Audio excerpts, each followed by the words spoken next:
कि टैक्स के लिहाज से आपको शेयर बाजार का निवेशक बनने में फायदा है या ट्रेडर। और कई लोग ऐसे भी हैं जो निवेशक और ट्रेडर दोनों हैं, तो कैसे बनेगी टैक्स देनदारी। और साथ में भी बताएंगे कि क्या लाइफ इंश्योरेंस पॉलिसी पर आपको इंडेक्सेशन का फायदा मिलेगा या नहीं मिलेगा। इन सारे मुद्दों पर बातचीत करेंगे, लेकिन शुरुआत जैसा कि मैंने कहा कि मुकेश पटेल साहब कई सारे रिसर्च लेकर के आए हैं। मुकेश पटेल साहब, एक जमाना था जब शेयर बाजार के लोग जो है कहते थे ट्रेडर से ज़्यादा अच्छा है कि आप निवेशक बन के रहें। हालांकि आज भी लोग कहते हैं कि बहुत एक्सपर्टीज़ नहीं है तो निवेशक रहो, अच्छा है, ट्रेडिंग में बहुत सारे तकनीकी पेश होते हैं। लेकिन यहाँ पे हम लोग इनकम टैक्स के लिहाज से पूछें तो इनकम टैक्स की देनदारी के लिहाज से अगर कोई ट्रेडर है तो उस पर टैक्स की देनदारी कैसे बनती है, और अगर कोई इन्वेस्टर है तो उस पर टैक्स की देनदारी कैसे बनती है। लक्ष्मण जी, सबसे पहले तो हमें जो अभी करंट प्रिवेलिंग टैक्स के प्रोविजंस हैं उसके आधार से वित्तीय वर्ष 2025-26 की हम बात करें तो अगर आप निवेशक हैं, इन्वेस्टर हैं, तो आपका या तो ये इक्विटी में से शॉर्ट टर्म कैपिटल गेन हो सकता है या तो लॉन्ग टर्म हो सकता है। शॉर्ट टर्म 12 महीने से कम अरसे के लिए आपने जो होल्डिंग किया है और उसमें से गेन होता है, उस पर जैसे हम जानते हैं 20% का फ्लैट टैक्स है। और लॉन्ग टर्म जो कैपिटल गेन है, 1 साल से ज्यादा होल्डिंग वाले आपके शेयर्स या म्यूचुअल फंड के यूनिट्स, इक्विटी यूनिट्स में, तो आपको 12.5, तो 20 और 12.5 शॉर्ट टर्म और लॉन्ग टर्म का रेट है। इसकी कंपैरिजन में अगर आप ट्रेडर हैं, अगर आप बिजनेस इनकम दिखाते हैं मार्केट से, तो 0 से लेके जैसे आप जानते हैं 24 लाख के ऊपर 30% का टैक्स ब्रैकेट आता है। तो डिपेंडिंग ऑन कि आपकी कितनी आय है, कौन से स्लैब में पड़ेगी, उसके आधार से आपको टैक्स लगेगा। तो ये जो एक 25-26 से टैक्स के स्ट्रक्चर में काफी कुछ बदलाव आए हैं, उसके कारण आज हम बात करेंगे कि how it has dramatically changed, आगे जो था और अब कैसे नजरिए से देखना है। बिल्कुल यही मैं आपसे पूछना चाह रहा था कि अब जो चीजें बदली हैं, टैक्स के स्ट्रक्चर में बदलाव आया है, तो एक शेयर बाजार में जो लोग पैसा लगा रहे हैं उनको निवेशक बनने में भलाई है या ट्रेडर बनने में भलाई है, इनकम टैक्स के लिहाज से कहें तो। बिल्कुल लक्ष्मण जी, एक छोटा सा चार्ट हम हमारे दर्शकों के लिए दिखा रहे हैं जिससे इस पर एक स्पष्ट फोकस और स्पॉटलाइट होगी। पर मैं मोटी मोटी बातें अगर समझाऊं तो ये ख्याल में रखना है, जैसे मैंने बताया कि 12.5% फॉर लॉन्ग टर्म और 20% फॉर शॉर्ट टर्म। अब आप देखिए कि ये चार्ट में से जैसे हमारी नॉर्मल इनकम होती है, ट्रेडिंग इनकम तो नॉर्मल स्लैब में आएगी। तो पहले अगर आप रेजिडेंट इंडिविजुअल हो तो 12 लाख तक, 12 लाख से कम अगर आपकी आय है तो 0 टैक्स है। अब ये ख्याल में रखना है कि 12 लाख अगर आपका शॉर्ट टर्म गेन होता है तो 4 लाख का पहले एग्जम्पशन लेते हुए बाकी का 8 लाख, उस पर 20% 1,60,000 लग जाएगा। और इसी केस में जो लॉन्ग टर्म का गेन है उसमें आपको 1 लाख भरना होगा। तो अब ये छोटा जो निवेशक है वो ये सोचेगा कि मैं अगर 12 लाख तक की और या तो उससे मेरी कम आय है तो मैं शॉर्ट टर्म या लॉन्ग टर्म में 1,60,000 या 1 लाख तक मैं भरूंगा। इसकी कंपैरिजन में अगर मैं ट्रेडिंग में, बिजनेस इनकम में दिखाऊं तो मेरा 0 टैक्स हो जाएगा। तो ये एक उसको एक झटका लगेगा कि I have to think of my strategy. उसके ऊपर भी अगर आप देखेंगे तो एक्चुअली लॉन्ग टर्म के लिए 20 lakh is like a cut off या थ्रेशोल्ड लिमिट, क्योंकि 20 लाख पर जो आपका LTCG का टैक्स लगेगा, अंदाजा मोटा मोटा, वो ऑलमोस्ट आपका जो नॉर्मल इनकम पर टैक्स होगा उसके समान या समकक्ष होगा। और शॉर्ट टर्म की बात करें तो 30 लाख तक की अगर आपकी शॉर्ट टर्म की इनकम है, वो इनकम को आप शॉर्ट टर्म के बजाय अगर आप उसको ट्रेडिंग या बिजनेस में दिखाते हैं तो it is more tax efficient, more tax beneficial.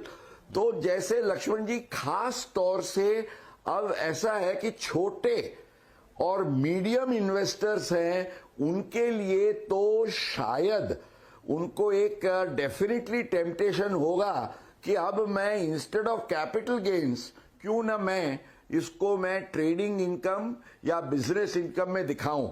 इसके और भी फायदे हैं जिसके बारे में हम आगे बात करेंगे।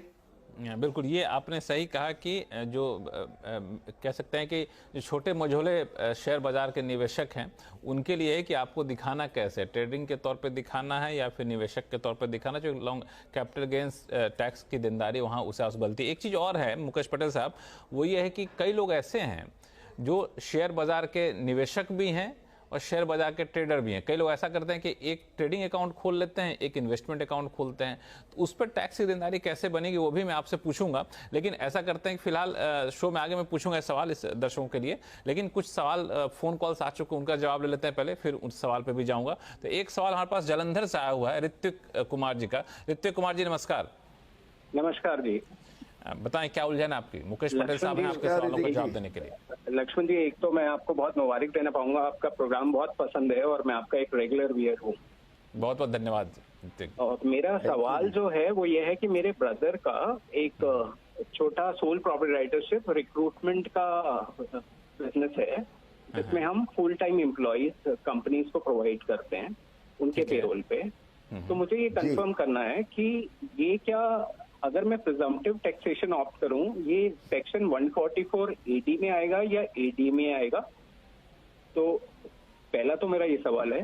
दूसरा मेरा ये है, ये कंपनीज जो है हमारा टैक्स जो है 194J में काट लेती हैं, जो कि प्रोफेशनल्स के लिए एप्लीकेबल होता है।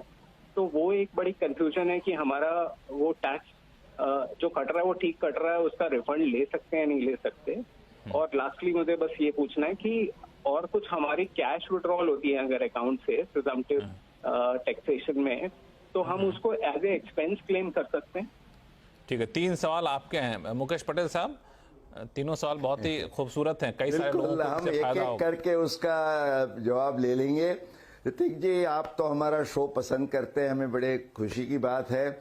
और 1, 2, 3 आपको तीनों का अगर हम स्पष्टीकरण करें तो सबसे पहले तो मेरा जवाब है कि ये 44 ED, 144 नहीं, 44 ED या 44 EDA, 44 EDA प्रोफेशनल्स के लिए, 44 ED बिजनेस के लिए।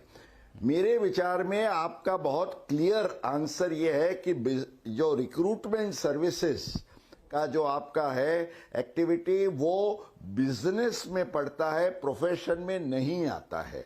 क्योंकि प्रोफेशन में क्या आ सकता है उसका क्लियर इनकम टैक्स एक्ट में उसकी मीनिंग और डेफिनेशंस दी गई है। ये recruitment services is clearly a business. तो 44 ED में अगर आप 6% या 8% के जो नॉर्म्स हैं उसके आधार से प्रॉफिट्स दिखाते हैं, प्रिजम्पटिव इनकम का आप फायदा ले सकते हैं। अब आपका दूसरा क्वेश्चन ये है कि ये 194J में कंपनीज काटती है। एक्चुअली आपको इन कंपनीज से कहना है कि भाई मैं बिजनेस कर रहा हूं, इसलिए आप मुझे कॉन्ट्रैक्ट के हिसाब से 194C में टीडीएस करिए। टीडीएस तो होगा जरूर, पर 194C के प्रोविजंस लगने चाहिए, क्योंकि आप 194J में कोई प्रोफेशनल सर्विस नहीं दे रहे हैं, आप कोई कंसल्टेंट या ऐसे उस तौर से आप सेवाएं, मैनेजमेंट कंसल्टेंट या उस तौर से सेवाएं नहीं दे रहे हैं। So this is, you have to request them 194C। और जे में कट गया तो भी आप उसका क्रेडिट तो जरूर ले सकते हैं। You cannot be disentitled to the credit and refund. और तीसरी बात यह है कि अगर आप प्रिजम्पटिव इनकम में हैं तो उसमें एक खुशखबरी यह है कि आमतौर से जो बुक्स ऑफ अकाउंट्स रखता है, ऐसे केस में आपके वो कैश एक्सपेंसेस के लिमिट्स वगैरह जो हैं वो सब अमल में आते हैं, they are applicable. But as far as a presumptive business is concerned, you know, whatever withdrawals you make, if they are within the range of the percentage कि जितना आप इससे या इससे ज्यादा प्रॉफिट दिखा रहे हैं, तो वो कैश के एक्सपेंसेस भी आप जरूर क्लेम कर सकते हैं। There is no restriction for that. और जैसे आप जानते हैं आपको बुक्स ऑफ अकाउंट्स तो रखने नहीं है। बिल्कुल, तीनों सवाल का आपने बखूबी जवाब दे दिया। ऋतिक जी, अब तो कोई कंफ्यूजन नहीं है? नहीं, बहुत बहुत बहुत धन्यवाद। चलिए, बहुत बहुत धन्यवाद हमारे शो में जुड़ने के लिए। अशोक कुमार जी जुड़ चुके हैं चेन्नई से। अशोक कुमार जी नमस्कार, क्या सवाल आपके पास?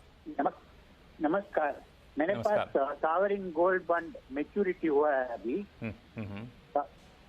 वो 4 साल से पहले मैंने बाजार में खरीदा था, सेकेंडरी मार्केट में जी। तो उसके ऊपर LTC लगेगा नहीं लगेगा?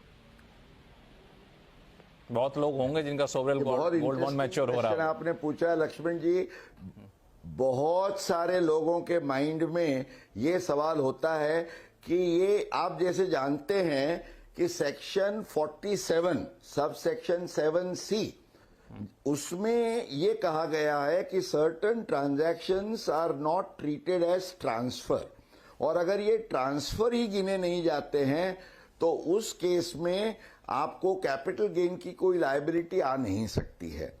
तो इसके लिए आपको ये ख्याल में रखना है कि what is the important test. एक तो इंडिविजुअल के केस में ये फायदा मिल सकता है, HUF या और केसेस में ट्रस्ट वगैरह में ये नहीं फायदा मिलता है। इंडिविजुअल के केस में आपको फायदा मिलेगा।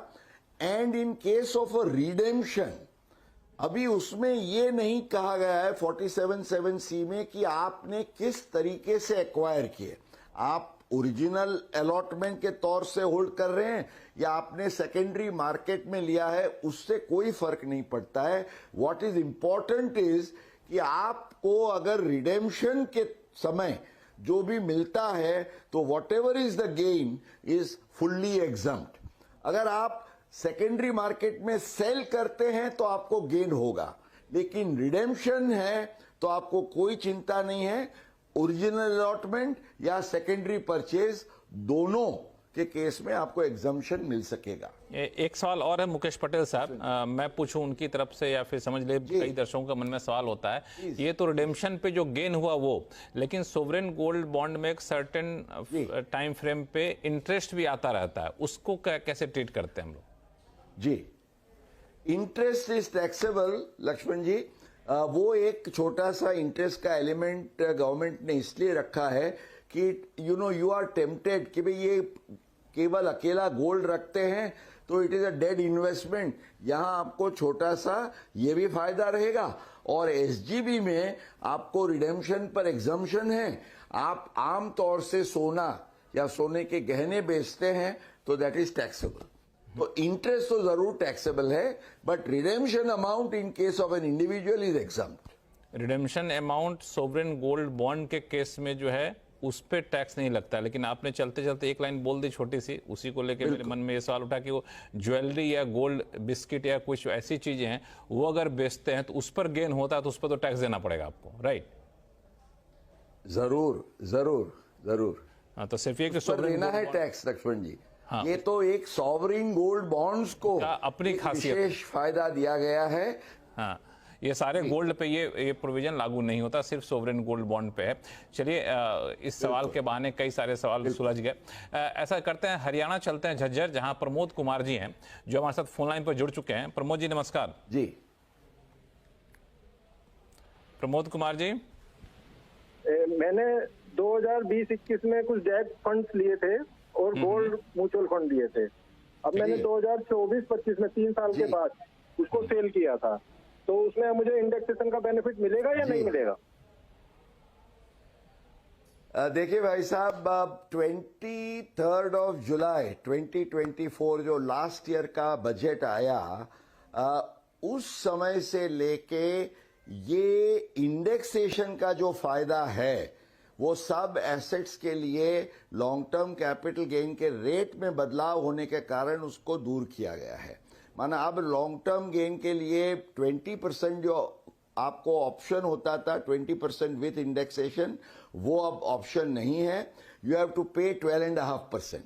The only case where there is an exception, और आप चुन सकते हैं कि whether you want to go to flat 12.5 या 20% विथ इंडेक्सेशन, वो रेजिडेंट इंडिविजुअल के केस में एक उसका जो रेसिडेंशियल हाउस है, उसका रहने का घर है, उसके लिए उसको ऑप्शन दिया गया है कि you can choose the option.